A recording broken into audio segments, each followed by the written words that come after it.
तो क्या हाल है दोस्तों, कैसे हो सारे लोग। होपफुली सारे लोग ठीक हो गए और आप सभी की डिमांड पे sacrificial princess and the king of beast के एक और नए एपिसोड में मैं आपका स्वागत करता हूं। और आज हम बात करने वाले हैं इसके छठे एपिसोड के बारे में। तो वीडियो में आगे बढ़ने से पहले आप सभी लोगों से रिक्वेस्ट है कि आप लोग अगर ऐसी ही वीडियो को एंजॉय करना चाहते हो तो हमारे चैनल को सब्सक्राइब जरूर कर देना। तो बिना वक्त गवाए बढ़ते हैं सीधा वीडियो। तो जैसा कि पिछला एपिसोड में आपने देखा था, जो सार्फी होती है अपना होली बीस्ट वाला जो कमिटमेंट है वो पूरा कर लेती है। पहला टास्क पूरा हो जाता है। एनिमस चाहता है उसको अगला टास्क देना, लेकिन किंग रोक देता है और कहता है कि उसने अभी पहला टास्क पूरा किया है तो रश करने की जरूरत नहीं है। एनिमस कहता है कि मुझे लगता था जो लेडी सार्फी है वो आपसे जल्दी से जल्दी शादी करना चाहेगी। और उसके बाद किंग पूछता है एनिमस, जो लोग हमारे कैसल में घुस गए थे और मारने की कोशिश की तो उनका पता चला कि नहीं चला। और उसके बाद ये बताने लगता है कि उनके बारे में जो जस्टिस सेट है उसको कमांड कर दिया गया है और उसकी टेक केयर करने लगा है। उतने में ही देखने को मिलता है जो इनके बगल में एक कुत्ता होता है और वो पानी पानी हो रहा होता है, क्योंकि शायद इसी ने उन क्रिमिनल्स को भेजा होता है। उतने में जो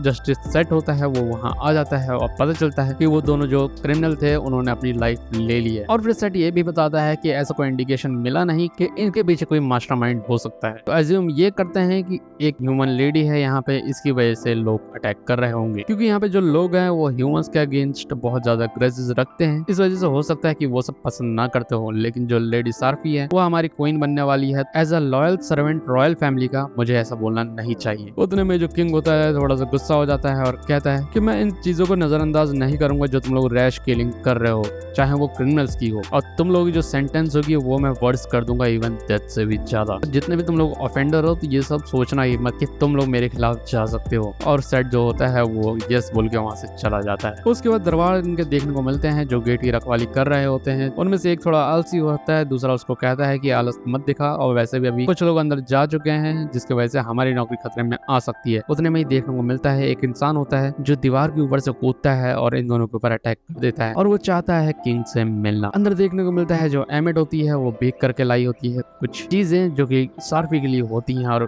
इन लोगों को बहुत ज्यादा पसंद आती हैं। और सार्फी चाहती है काश वो किंग के लिए भी ऐसी चीजें बेक कर सके। और एमिट का फाइनली समझ में आने लगता है कि जो सार्फी है वो किंग को सबसे ज्यादा पसंद करती है। और जो लड़का होता है जिसने अटैक किया होता है गेट पे, उसको जेल में बंद कर दिया जाता है। चारों तरफ हो हल्ला हो रहा होता है और किंग जो होता है वहाँ पे देख रहा होता है। उतने में जो सार्फी आती है वो पीछे से देखती है उसे और वो इसको पहचान लेती है। और ये होता है इसके जानने वाला इसका बचपन का दोस्त जिसका नाम होता है इलिया। और जो ये लड़का होता है इसको अभी तक ये लग रहा होता है कि सार्फी को इन लोगों ने सैक्रिफाइस कर दिया है, उसको मार दिया है। लेकिन जैसे ही उसके सामने सार्फी आती है वो देख के शॉक भी होता है और खुश भी। सार्फी जो होती है वो कहती है कि इलिया तुम यहाँ क्या कर रहा है। और जो इलिया होता है वो खुशी के आंसू रोने लगता है। जो किंग होता है वो सारी चीजें देख रहा होता है। जो सार्फी होती है वो रिक्वेस्ट करती है कि इलिया को छोड़ दिया जाए और वो ऐसा कभी भी नहीं कर सकता है। जो बाकी लोग होते हैं वो उसके खिलाफ होते हैं, लेकिन जो एनिमस होता है वो कहता है कि इसके लिए सिवियरली पनिश किया जाएगा। जिसमें सार्फी कहती है अगर कोई पनिशमेंट देनी है तो आप मेरे को दे सकते हो। और उसके बाद किंग पूछता है एनिमस से कि आखिर जब ये गेट पे क्रॉस कर रहा था तो इसने क्या बोला था। और एनिमस बताता है कि उसने ये कहा था कि जो तुम्हारा किंग है उसको बाहर लेके आओ, मेरे को उससे कुछ काम। तो इस तरह से किंग उसको बचाता है और कहता है कि वो मेरा गेस्ट है और वो मुझसे मिलना चाहता था तो इसलिए उसको छोड़ दिया जाए। उसके बाद किंग जो होता है वो सार्फी से पूछता है कि तू इस हद तक क्यों गई थी उसको बचाने के लिए। तो फिर वो सार्फी जो होती है वो बचपन की यादें बताने लगती है कि हम दोनों एक दूसरे को बचपन से ही जानते थे। उसका जो होम टाउन था वो एविल बीस्ट ने अटैक करके तोड़ दिया था, पूरी तरह से खत्म कर दिया था। तो वो जो इंसान था जिसने उसको होम टाउन को बचाया था उसको फॉलो करने लगा था और उसके साथ रहने लगा था, चीजें सीखने लगा था। लेकिन वो हमेशा चोटिल रहता था और ये चाहती थी कि वो इतना ज्यादा चोटिल ना रहे। तो उसको मेडिसिनल थेरेपी देती है जिसको वो देख के बोलता है कि मैं ट्रेन कर रहा हूँ और इन फ्यूचर कभी भी तेरे ऊपर कोई दिक्कत आएगी तो तू कभी भी मुझे बता सकती है और मैं सबको देख लूंगा। जो सार्फी थी उसको पता था अपने सेक्रीफाइस होने के बारे में, लेकिन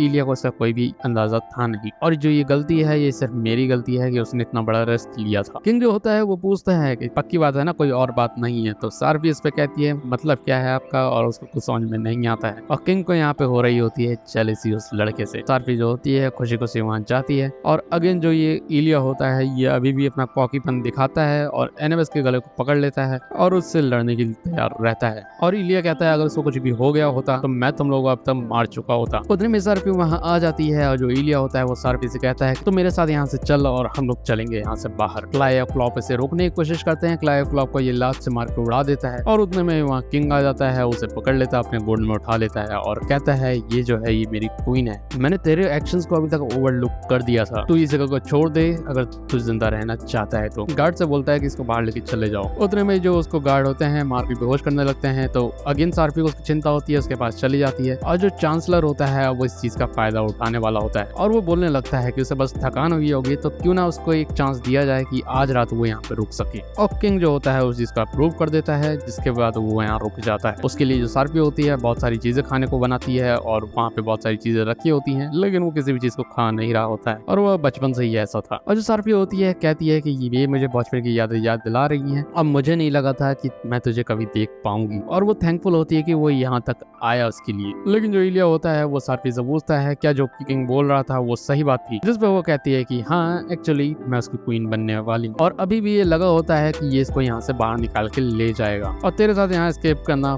कोई मेरे लिए कठिन काम होगा नहीं और तुझे चिंता करने की जरूरत नहीं है जगह ढूंढने के लिए कि हम कहाँ रहेंगे, तो चल और मेरे साथ रहना। उतने में जो एमेट होती है वो चीजें बना के लेके आती है और वो इलिया से भी उसके हालचाल को पूछ रही होती है और वो उसके लिए मफिन बेक करके लेके आती है, लेकिन वो मफिन उठाता है, उठा के फेंक देता है और एमिट को मॉन्स्टर कह के बुलाता है और एमिट जो होती है वो डर के मारे वहां से भाग जाती है और उसके बाद वो सार्फी को पकड़ता है, दीवार पे लगा देता है और उसको धमकाने लगता है कि तेरे साथ क्या गड़बड़ चीज हो गई है, तो इतना दोस्ती जैसी चीजें क्यों खेल रही है बीस्ट के साथ, और तुझे एक्चुअली में लगता है क्या किंग जो है वो तेरे को जिंदा रखेगा हमेशा हमेशा। सार्फी कहती है तेरा मतलब क्या है, तो वो कहता है कि वो तेरे साथ ऑफकोर्स झूठ बोल रहा है कि वो तुझे क्वीन बना के रखेगा, तो उसके लिए सिर्फ एक पेट की तरह है, जब वो तेरे से बोर हो जाएगा तो वो तेरे को उठाएगा और कूड़े के ढेर में फेंक देगा। वो लोग सिर्फ तेरे को या तो एक खाने की तरह देख रहे हैं या तो तेरे को एक टॉय की तरह। उसके बाद जो सार्फी होती है बोलती है कि मुझे पता है कि तेरा जो होम टाउन है उस पर अटैक किया था बीस्ट ने, मैं नहीं कहती कि तू ग्रजेस होल्ड मत कर उन लोगों के अगेंस्ट, लेकिन एक चीज समझने की यहाँ कोशिश कर लेना, किंग वैसा नहीं है जैसा तू सोच रहा है। एटलीस्ट वो तो देख कि उसने तेरे को किस तरह से ट्रीट किया था। अगर वो एक ह्यूमन को फेवर कर रहा है तो वो अपनी पोजीशन को हार्म कर सकता है। वो still out of the way गया और तेरी जान बचाई थी उसने। वो अपनी हेल्थ और अपनी पीस को सेक्रीफाइस करता है दूसरों के लिए। सेम तरीके से वो मेरे लिए खड़ा हुआ था, मेरी जान बचाई थी उसने और इवन मुझे अपनी क्वीन भी बनाना चाहता है। मैं उस पर बिलीव करती हूँ और मैं अपनी पूरी जिंदगी उसके साथ बिताने वाली हूँ। जिसको सुन के इलिया को थोड़ा ज्यादा शौक लगता है और फिर सार्फी बोलती है कि मैं तेरे साथ नहीं जा सकती। इलिया उसे छोड़ देता है, वो जो मफिन गिराया रखा होता है उसने वो सारा उठाती है वो और वापस चली जाती है और कहती है कि मैं कुछ और खाना लेके तेरे लिए आऊंगी। वो बाहर जाती है, उसके हाथ पे उस लड़के के हाथ के निशान बन जाते हैं और वो अपना हाथ देख रही होती है। उतने में ही एमिट जो होती है उसके पास आती है और जो सार्फी होती है वो अपने हाथ को छुपा रही होती है। एमिट उससे बोलती है कि तू सही दिख नहीं रही है। ये कहती है नहीं कोई बात नहीं, चिंता करने की जरूरत नहीं है। और ऊपर से सार्फी उसे बोलती है कि मैं सॉरी हूँ जिस तरह से उसने तेरे को ट्रीट किया था। उसके बाद सार्फी जो होती है वो कहती है कि मुझे पता है इलिया जो है वो भी काइंड है अंदर से डीप डाउन। जब मैं छोटी थी तब मैं अवॉइड करती थी दोस्त बनाना, लेकिन फिर भी वो मेरे पास आता था, मुझे काइंडली ट्रीट करता था। वो बस मेरे को हमेशा ही प्रोटेक्ट करना चाहता है। वो हमेशा से स्ट्रांग था लेकिन कभी वायलेंट नहीं था बिना किसी रीजन के। लेकिन अगर वो सच्ची सच्ची बताए तो उसकी आंखों में आज जो लुक दिखा उससे देख के डर गई है। उसके बाद किंग को जो एनेबस होता है वो सारी रिपोर्ट दे रहा होता है और जो सार्फी होती है वो खाना लेके जा रही होती है उसके लिए। और एनेबस होता है दोबारा से किंग को चढ़ाने की कोशिश कर रहा होता है और बोल रहा होता है जो लेडी सार्फी है उसका स्पेशल अफेक्शन है अपने पुराने दोस्त के साथ। ये चीज के लिए बहुत ज्यादा कंफर्टिंग होगी कि वो अपने ह्यूमन पार्टनर के साथ थोड़ी बात कर सकती है। उसके बाद वो खाना लेके अंदर जाती है और उसे कहती है कि क्या हम दोबारा से प्रॉपर बात कर सकते हैं, और वो बोलने लगती है कि मुझे नहीं पता कि हम लोग इसके बाद मिल पाएंगे कभी कि नहीं मिल पाएंगे। और उसके बाद जो इलिया होता है वो खड़ा होता है और कहता है कि हाँ मैं यही सोच रहा था, और वो उसको मारता है और बेहोश कर देता है। और उसके बाद वहां से वो लेके गायब हो जाता है। जो क्लाई और क्लॉप होते हैं वो किंग का आके सारी चीजें बता रहे होते हैं। और उसके बाद अगेन जो एनेबस होता है वो चढ़ाने लगता है किंग को और बोलता है क्या आपको सच में लगता है कि लेडी सार्फी अपने विल के अगेंस्ट उसके साथ गई है? किंग पूछता है तो कहना क्या चाहता है और वो बोलता है कि जिस तरह के हमारे सर्कमस्टांसेस हैं मुझे ये लगता है कि वो चूज करेगी ह्यूमन को आपके ऊपर। अगर नहीं भी किया होगा तो वो फिर भी ह्यूमन है और उसकी जो जिंदगी होगी यहाँ पे डिफिकल्ट होगी। क्या वो खुश नहीं होगी अगर वो ह्यूमन लैंड में ह्यूमन मैन के साथ रहे? क्लाई और क्लॉप जो होते हैं वो किंग से बोल रहे होते हैं कि टाइम खत्म हो रहा है, हमें जल्दी जाना होगा। किंग ये भी सोचने लगता है कि सार्फी की वहाँ पे हैप्पीनेस लाइक करती है और मैं अगर उसे रोक रहा हूँ तो मुझे नहीं जाना चाहिए। लेकिन उतने में ही एमिट जो होती है वो वहाँ आ जाती है और जिसको देख के जो एनेबस होता है वो गुस्सा करने लगता है। और एमिट होती है वो बोलती है कि कभी भी जो लेडी सार्फी है वो आपको नहीं छोड़ेगी, वो भी उस जेंटलमैन के लिए। उसने अपनी जिंदगी को दाव पे लगाया था सिर्फ और और सिर्फ आपके लिए, क्योंकि दिल से आपके साथ रहना चाहती थी। और जो एनिमस होता है वो डराने की एमिट को कोशिश कर रहा होता है और बोलने लगता है एनिमस की किंग यहाँ से अभी जा नहीं सकता। उतने में जो इनका कैप्टन होता है वो वापस आ जाता है, जिसको देख के एनिमस शॉक में होता है और वो कहता है कि तू 2 दिन बाद आने वाला था ना। और जो कैप्टन होता है वो बोलता है कि मैंने अपना काम जल्दी निपटा दिया और मैं यहाँ आ गया। और जो कैप्टन होता है कहता है कि आप मेरे को कमांड कर सकते हैं, मैं वो सारी चीजें परफॉर्म करूंगा जो आप डिजायर करते हैं और मैं अपनी लॉयल्टी आपको प्रूव करता रहूंगा हर बार। फिर किंग जो होता है अपने होली बीस्ट को बुलाता है, उस पे बैठता है और कैप्टन से कहता है कि तुम मेरी एब्सेंस में यहाँ का चार्ज लेगा। और होली बीस्ट पे वो बैठ के उड़ता हुआ चला जाता है गुस्से में। और उसी के साथ खत्म हो जाता है ये वाला एपिसोड। बात की जाए कैसा था ये एपिसोड, तो यार एपिसोड काफी ज्यादा एपिक था। मतलब ये ट्विस्ट आना मैंने कभी एक्सपेक्ट नहीं किया था और ये काफी ज्यादा अमेजिंग ट्विस्ट था। अब आगे आने वाला एपिसोड जो होगा वो और ज्यादा इंटरेस्टिंग होने वाला है। तो इस वीडियो में हम इतना ही रखेंगे। अगर वीडियो आपको पसंद आई होगी तो वीडियो को लाइक करना, चैनल को हमारे सब्सक्राइब करो। और आप लोगों को ये एनीमे बहुत ज्यादा पसंद आ रहा है, मुझे देख के पता चल रहा है। आप लोगों के बहुत सारे कमेंट्स आते हैं, उससे भी पता चल रहा है। तो यार लाइक क्या करो और सब्सक्राइब तो एटलीस्ट कर ही लो चैनल को। और इससे रिलेटेड बहुत सारे और भी एनीमे है हमारे चैनल पे, उसको भी आप चेकआउट जरूर कर सकते हो। तो मिलते हैं अगले वीडियो में, तब तक के लिए bye bye, sayonara, peace out.